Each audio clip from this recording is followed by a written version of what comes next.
Christmas and Boris Johnson. What is wrong with these people? I don't want your cards. No, it's very kind. Thank you, Emily Thornberry, Nick Thomas-Simmons and Boris Johnson there. Look at you, you're really annoyed, aren't you? No. Yes, you are a little bit, aren't you? Because you're the political person, really, aren't you? Are you going to the big Christmas party at the House of Commons on Thursday? I am. Are you going to the even bigger showbiz party on Friday, Piers Morgan? NFI'd. Sorry? NFI'd. Not flipping invited. Oh, I see. But I am invited to the 10 Downing Street drinks tomorrow night with Keir Starmer, so...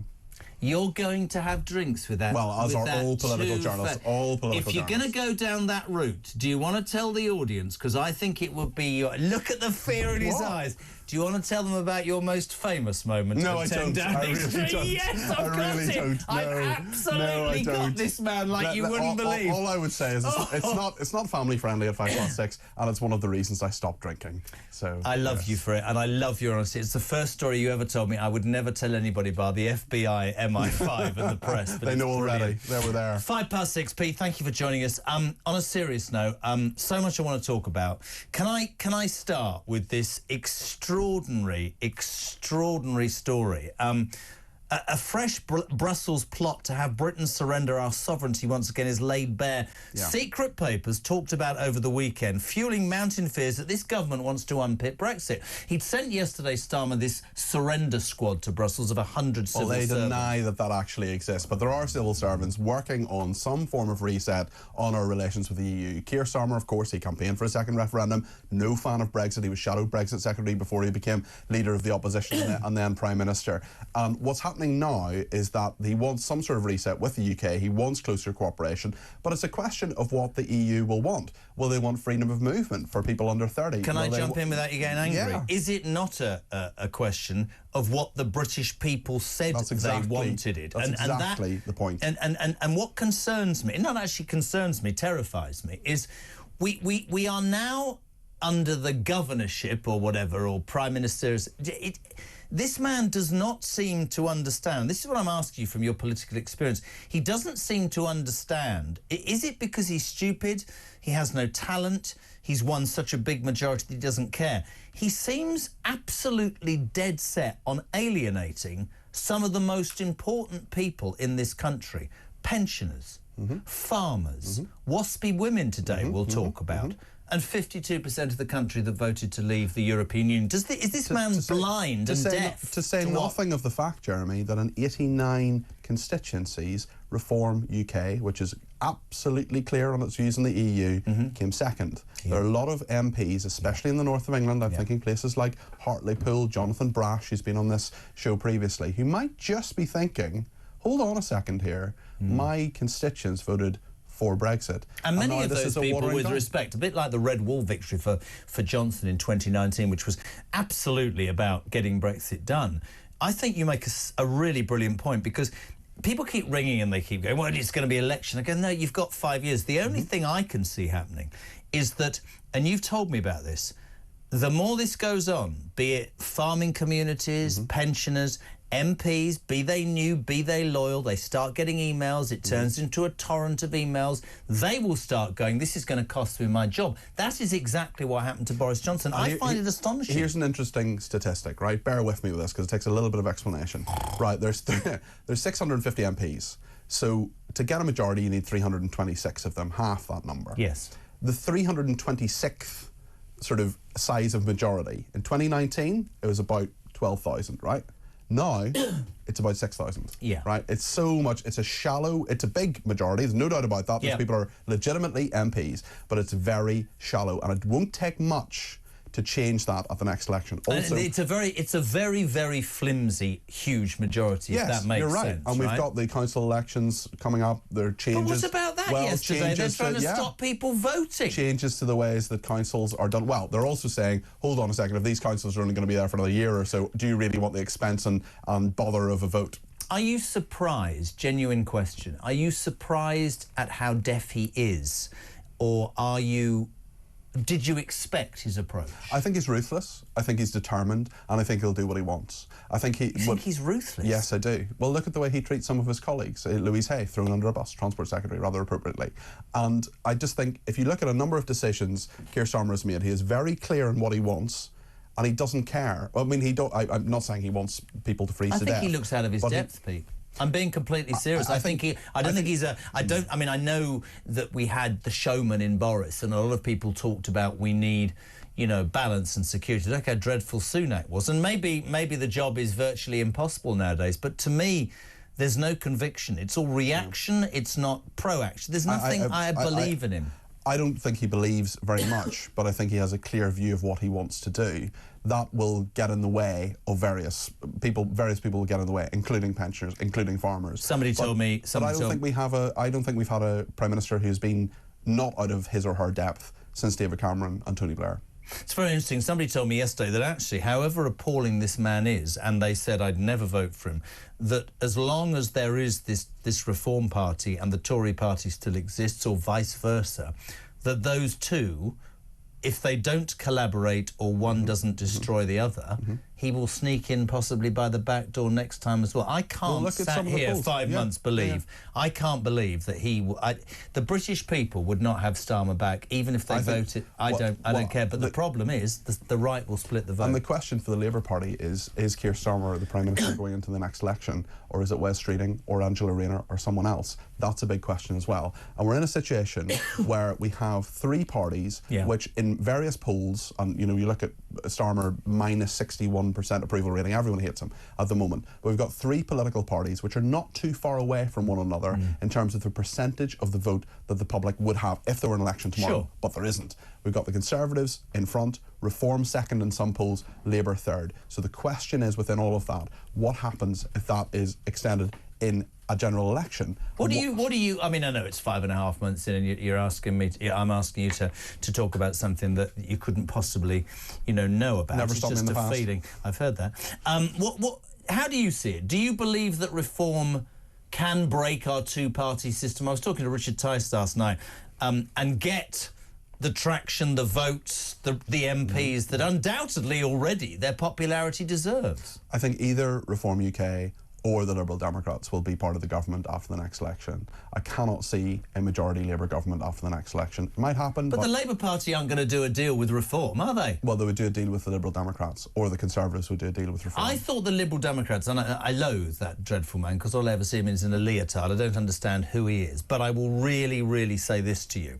What they did, the Liberal Democrats, was they targeted seats that they knew they could win. Yes. Maybe Farage next time, rather than doing 600, targets 100 seats that he knows that he can win, because suddenly then you're on the stage, You're right? absolutely correct. Look at the numbers. So the Liberal Democrats, no matter what you say about them, no matter how you dislike them, but I don't know what they stand for. Well, lots of people don't. But what they are is really good at on-the-ground management of votes. They got 3.5 million votes and 72 seats. Reform UK, new party, not particularly well organised, as Nigel Farage himself has said. Absolutely. 4.1 million and 5 seats. Doesn't make sense. What Reform UK needs to do within the system that we have is spread that out and make sure that there are constituencies where they're winning. It'll be really interesting to see some by-elections. I'm sure those will happen before too long. It'll be really interesting to see where Reform is. Certainly with current polling, they could be looking at 40 seats. I think it could be more in 4.5 years. Whenever you come on, it's just a little bit festive and a little bit funny. Graham from Bushy, which is where I was conceived, you know that, says, Rachel Reeves will send you a Christmas card, Jez, but leave the stamp off, so you'll have to pay to receive it. I like that. And Ivor, who's not an engine, Ivor has sent us a rather funny voice note. Ivor on Starmer, go. Good King Wenceslas looked down at the Scrooge Keir Starmer, hated by the people and each and every farmer. Old folk viewed this heartless man as mean and harsh and cruel, stealing their £300 for their winter fuel. Very good, by far and away. That was the very best good. one ever. Now, we're going to ask you to sing that. Do you want really? Can you sing? No. Well, I mean, I can sing, just not well. Can you? Yes. Thank you. Can I play that again? Let's do it. I love this. Ivor. Do you remember Ivor the Engine? Ivor the Engine. There's some big anniversary today, isn't it, about Ivor the Engine? Is it 40 years since Ivor the Engine? 65 years since Ivor the Engine? There's a major anniversary today about Ivor the Engine. Have you done what I asked you to do for tomorrow, Ryan's birthday? Ryan's birthday tomorrow? Yeah. What, do nothing? No, I said, have you arranged that? Yeah. Can you play it again? Yeah. She's... Good King Wenceslas looked down at the Scrooge Keir Starmer, hated by the people and each and every farmer. Old folk viewed this heartless man as mean and harsh and cruel, stealing their £300 for their winter fuel. Brilliant. There we are. If you can better that, send us a voice note. We've got 45 minutes to get through. 344 499 1000. Ivor the Engine is 65 today, and there's a commemorative reprint celebrating the whimsy and wonder of a British icon, which I know that our colleague Ricky Freelove is going to make sure that he gets. Was he? He's a big Ivor the Engine fan, yeah. He needs to get out more. Maybe on. He has got posters on his wall of Ivor the Engine. He's got posters Ricky. on his wall of Ivor the Engine, yeah, and the little models. Like he's got What the was the model first set. poster you had on your wall? Jason Donovan, something like that? Jason Donovan, no. I think the first poster I had on my wall was probably Elmo or something like that. Elmo. Yeah. Mine was Deborah Harry from Blondie. Blondie. Oh, right. No, I didn't know that. Yeah, Heart of Glass, yeah. Yeah. Now, we've talked about the closed house. I just want to throw a couple of things at you because I don't want to go. Actually, just very briefly, I did an enormous rant. I lost it last week about Sara Sharif. I saw that. I'm sorry. Well, you're absolutely right. You're absolutely right. Every single thing you said was right, Jeremy. I don't understand how social services can miss that. All those people should have resigned and been would now be prosecuted. Yeah, of course they should. The guy who said, Ofsteds in people's lives, governments in people's lives too much, why has he still got a job? Resign. He said that the guy from social services, well, I mean, if you're going to criticise people for that, there won't be any players on the pitch. And I'm going, the girl... anyway, 40 years. He has to serve a minimum of 40 years. Irvin Sharif, 43 today. His wife, Banish Batul, must serve 33 years. I'd have wanted whole life or the death penalty. Neither of them should ever get out of prison. I'm not pro-death penalty, but neither of them should get out of prison. All right, so I'm not taking you to come round to my point because I've had this already with Blexley and he feels the same as you. But in this case... knowing absolutely that these people did this. Whole life tariffs. No doubt about it. You wouldn't put these people to death? No, I wouldn't. Why? Because it makes us as bad as they are. As a society, we have to show some reasonable compassion, some reasonable... Compassion to them? Yes, I'm afraid we do. Compassion to them? I know. Whole life sentences... The only thing that sustains me is that they will have the most horrendous 40 years in jail. Yes, they will. That absolutely sustains me. I hope they both die in prison. They're both absolutely horrendous people, but I don't believe in the death penalty. I don't believe it's a deterrent. I don't think knowing there was a death penalty would have made them do anything differently. No, listen, each and every person has an opinion. I can only repeat what I've said every time I've talked about this. If that is not an absolute failure at which there should be huge failure, it's a massive failure. It is ridiculous. There are so many people who should be resigning. They need to be examining their consciences. There's so many people who could have raised the alarm and didn't, and people who raised the alarm and did what they were supposed to do and were ignored. And this keeps happening all the time. Victoria Columbia, Baby P, it just keeps happening. It is horrendous. Social services, some social workers are very good at what they do. Yes, and we made that point. But a lot of them are not. And I think where I lost it, apart from the guy last week who just went, well, is when as a father, and I know I've got more kids than Boris Johnson, but I went home to Iris, who's 10 months old, and I looked at Oliver, 5, and I thought, I read that WhatsApp from the wife, you better come, he's broken her leg or broken her arm. 25 fractures, 70 injuries. I just swear to God. My wife said, it's really interesting this. I mean, Ryan will probably put his head in his hands.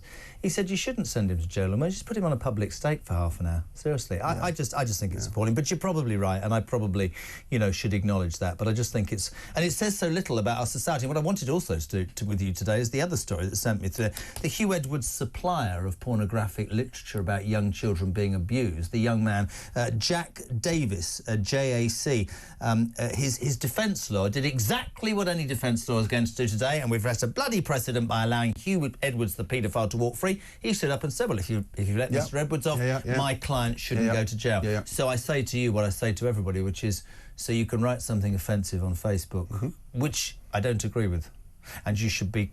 you throw a milkshake over Nigel Farage and not go to prison. But you can, you can basically write... do terrible things with images of children, and you walk free. What message does that send to those people in this country? It sends a horrendous message. That person should be in prison, and I believe Hugh Edwards should be in prison too. I mean, I said that, and they look at me like, really? Yes, absolutely, he should be in prison. And what does it say about us? Now, I brought you in because we know you're a big lover of women of a certain age, aren't you? Depends on the woman, but yes. What is a WASPI woman, Peter A Cardwell? WASPI woman is someone born in the 1950s. This isn't a woman who keeps bees. That's what I didn't. A honeymaker. Bees and wasps are different, you see. They're different things. Tried, really. Yeah, it's a bit of a sting there. Anyway, so don't worry, we'll comb over that one. With the WASPI women... I had a comb over. No, that's just you. Hey. Yeah. I don't need to have a specific hairdresser in every time I get my hair on. Anyway, so... You had a hairdresser in the Pacific, more like. Stop worrying, Ryan. We're getting straight crack on. We'll get there. Right, WASPI women, born in the 1950s. Yes. They were told originally, you will retire at 60, men will retire at 65. Then it changed in 1995. Then it changed a couple of times in the 2010s. They were basically told, you will get this pension. Then they were told, hold on, you don't get the pension. So you're getting equality with men, retiring at 65. People think they've lost out. Then there were various people in Labour, including the Work and Pension Secretary, Liz Kendall, including Rachel Reeves, the Chancellor, said, this is an outrage. These people should get compensation. Then there was an independent panel that said, here's the compensation they should get, which was a couple of £1,000s. Then Labour said, oh yes, they should definitely get this compensation. There's an independent panel. Now Labour and government, what are they saying? Liz Kendall, now Work and Pension Secretary. Oh, there's no money for the compensation. It would be £10.5 billion. We don't have it. How many women does that affect? Oh gosh, I don't know. It's quite a few. It's thousands. It's over 100,000 anyway. So pensioners, WASPI women, yep. farmers, yep. Brexiteers. You say Starmer is determined to alienate everybody. I don't even remember in my lifetime, and I'm 60 next year, just in case you forgot, I don't believe at the beginning I've ever seen a more toxic premiership, seriously. Have you? No, and it's taken a very, very, well, maybe Liz Truss, certainly for those 49 days, it became very toxic very quickly.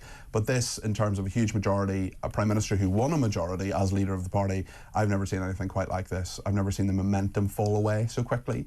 And certainly... I don't think there was any momentum, well, it's very hard to get any trust back. It's very hard to get any momentum back. And also, the many missteps. I mean, you mentioned the pensioners there. Just announcing that way in advance of the budget, where you could have bundled it up. It could have been less... There could be less fallout from it, even though lots of people would still be very, very annoyed about it, and rightly so.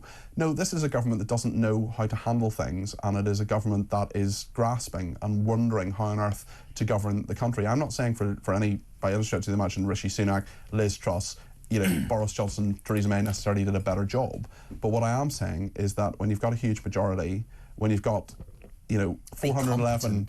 MPs elected in July, and we're here now, and Keir Starmer minus 61% approval rating. This is really, really bad, and it's only going to get worse. I don't see how he gets it back. I don't believe you can. I don't believe you can drag that back. This is what I keep saying. What is he going to do? I think pensioners will always remember the winter fuel cut. Yes, they will. I think that farmers will always remember the tractor tax, the inheritance tax. I believe that. I think Brexiteers now will go, do you know what? He's always going to get us back in tube. I don't think you ever change that in people's minds. Well, his gamble is the economy will be fixed. Public services will be better. Economy's going down the toilet. I know. And he's changed his language on that. He wanted us to be the biggest growing, fastest growing economy in the G7. Well, I'm doing Plank of the Year with Mike Graham tomorrow, and I bet you any money Keir Starmer's going to win. Before you go, and you've been amazing, don't worry, Ryan, we've got all the time in the world, mate. Because going to go to a break soon. Don't worry, it's all good. Jeremy's going to go to a break soon. It's all good.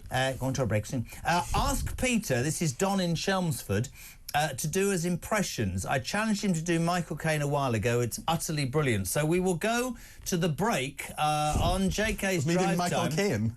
My name is Michael Caine. Not a lot of people know that. But Don in Chelmsford says you're very good at that. Can you do? What's your favourite impression? Come on, it's Christmas. My favourite impression? Do you want my best one? Go for it. I've got a bit of trouble. You ever seen Frank Spencer? Yes. F.W. Spencer, 11 Sodbury Crescent. That's very good. I don't know what to say. The last time I caught Cleopatra scratching the wallpaper, and when I told her to stop, she done a whoopsie in my bare hand. That's very good. That's very good. Thank you very much, Nay. Your impression of me is dreadful. Well, just do an impression then. The only one I can do is Keir Starmer. All right, here we go. Ladies and gentlemen, to the break. Peter Cardwell in summer season in Bridlington as Sir Keir Starmer. The Metropolitan Police. That's all he says all the time. The Metropolitan Police. Cancel that panto appearance. Get him out of here. Oh, yes, you should. Get out. Back in 3.